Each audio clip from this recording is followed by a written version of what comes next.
माझ्या बोरिंग दिवसाचा शेवट एवढा गोड दिवसांनी होईल मला वाटलंच नव्हतं. आणि हां, हे माझ्या नवऱ्यानं नाही दिले, हे मला दुसरं कोणीतरी दिलेत. तर काय झालं तुम्हाला पहिल्यापासून सांगते. तर सकाळी 11 वाजता उठले मी, जेवण ते करून बाहेर वॉकसाठी आलो.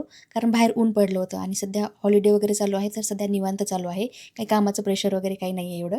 जसं लहान असताना गावामध्ये कुल्फीवाला आल्यावर कसं खुश होऊन बाहेर पळायचो, तसंच इकडे ऊन पडलं की मला सेम फिलिंग येते. घरी आल्यावर एक रील पाहिली होती क्वेश्चन अँड आन्सरची, जी हसबंड वाईफची होती.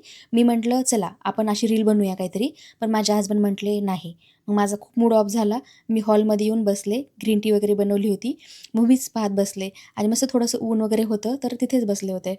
आणि मूव्ही पाहता पाहता मला कधी झोप लागली मला कळालंच नाही आणि मी डायरेक्ट उठले 5 वाजता. मोबाईल बघितला तर माझ्या एका फ्रेंडचा मेसेज आला होता की भेटायचं का. आणि ही फ्रेंड माझी इन्स्टावर झाली आहे. मी म्हटलं ओके ठीक आहे भेटूया. 1 तासामध्ये आमचा भेटायचा प्लॅन झाला. मी लगेच रेडी ते झाली आणि ती खाली आम्हाला घ्यायला येणार होती. मस्त असं बाहेर गेलो आम्ही, गप्पा वगैरे मारल्या, चायनीज खाल्लं आणि तिने मला हे फ्लावर्स आणले आहेत, चॉकलेट्स वगैरे आणले होते आणि दिवसाचा शेवट एवढा छान होईल वाटलंच नव्हतं आणि ती पण खूप मस्त होती, फ्री होती, डाऊन टू अर्थ एकदम. आणि मी खूप खुश आहे की माझ्या ब्लॉगिंगमुळे एवढे छान-छान माझे फ्रेंड्स होत आहेत. तर जे फ्लावर्स होते मी ते पाण्यामध्ये ठेवले कारण फ्रेश व्हावे म्हणून. तर असा होता माझा होलसम डे.